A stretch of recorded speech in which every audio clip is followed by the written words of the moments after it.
This is Pioneer Public, a segment where we introduce the most interesting people on campus to their community. The Globe's Carly Bonk has this profile. I'm Carly Bonk, co-features editor at The Globe, and welcome to our weekly Pioneer Public segment. I'm joined in studio by freshman mortuary science major Gina Baker. Thank you for joining us today, Gina. Of course. So, jumping right in, mortuary science, how did you decide on that? So back when I was in the 7th grade, my grandfather passed away suddenly from a heart attack when he was sick. And from that point onward, I was around funeral service for a very short period of time, but a very influential period. And from that point onward, I said, well, I want to help people, but in a way that a lot of people can't.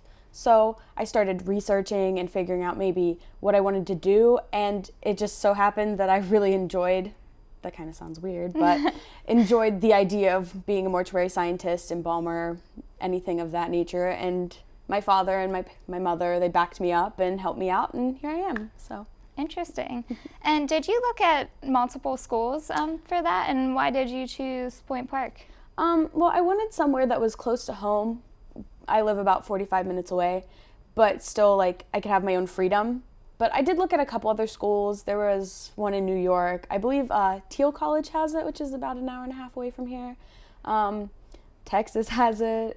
It's pretty much like the only school in Pennsylvania that has my major that's anywhere relatively close by. And plus, I just really like the campus. So I was more than happy to come here. It was pretty much my dream school. Cool. So you mentioned earlier that you had a shadowing experience in high school. Tell us a little bit about that. I did. I shadowed Ferguson's in North Bell Vernon, and it was for my senior project, so it was kind of mandatory, but I was really excited to do it because I hadn't had any other experience other than, you know, a funeral here or there for family, which kind of is bad, but, you know, I guess you take it where you can get it. But I went in for a whole day, and they pretty much just showed me how things went. I helped, like, not run a funeral, but I kind of oversaw a funeral. They went through the procession and everything like that, and I saw how everything goes down, how there's after things that you have to kind of, like, put into effect, and the kind of bonds that you have to make with other people in order to get your job done and have it done well. But everybody there had a pretty funny sense of humor. I remember this one woman, I believe her name was Becky, I could be wrong, but she was always like making all these jokes about like just the field itself, and I was like, I can get used to this. So dealing with grief is obviously one of the hardest things humans have to deal with. How do you deal with that heavy of a subject, and how do you plan on working around that every day? Well, I mean, I take grief differently than a lot of people. Like, I don't want to sound like macabre by any means when I say it, but like, whenever it comes to death, I'm just like, well, it happens, I understand it. I mean, obviously, if it's somebody personal to me, then I'm going to take it differently than somebody who I barely know and things like that. But I've always kind of had this knowing of how to help people and how to like hone in on what helps a grieving person.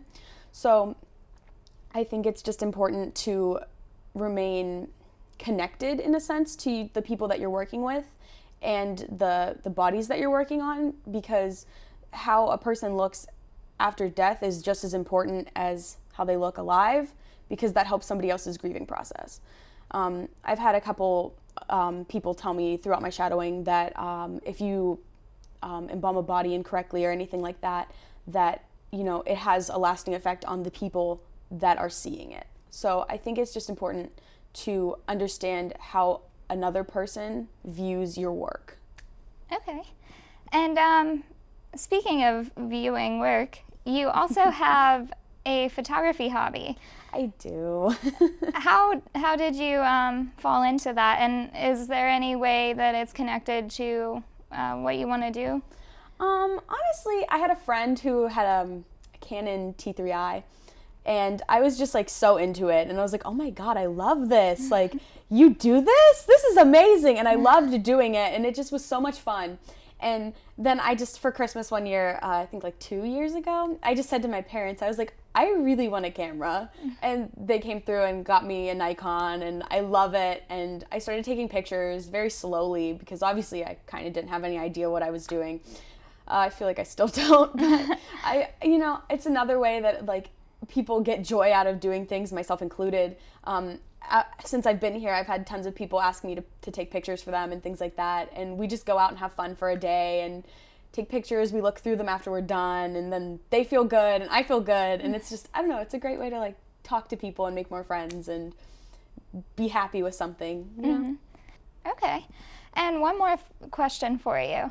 So what are the classes like with mortuary science? What are some of the main ones that are required for you to take? Well, see, for the first 2 years for my personal curriculum, I'm here at Point Park. I'm a full-time Point Park student. And then my third year I go over to PIMS. But I'm still classified as a Point Park student. So I have like all the amenities that come. So I could be living here if I wanted to. But I believe that there's shuttles that take you to PIMS every day. And then I think you're there from 8 to 4 every day. But my courses right now are pretty general. Like I have a general biology class, which is like the first one of I think 2 or 3 maybe. Then I have my intro to business class. I have my lab class for bio. I'm trying to think what else I have. I have like just introductory like comp and things like that right now. But it turns into a lot more labs, and just I think that there's some more business like oriented things as we go. But right now it's not too bad. I mean, it's a little stressful because obviously I'm a freshman, so getting used to things isn't that easy, but it's been good. I can handle it. You know? Good. And are there a lot of students in that program? I've heard there's about maybe 15 to 20 of us freshmen or transfers, I believe, because I guess they're considered freshmen again.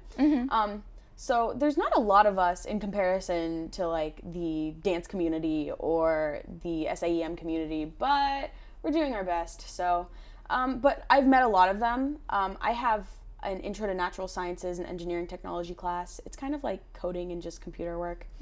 And I've met a lot of people that have just recently graduated from PIMS, and they're just doing 6 months of classes here, and then they're just done, and a lot of them are already on their internships. So I have met a lot of people and gotten a few job opportunities and things like that through them, but we're a pretty small group, it seems. Okay.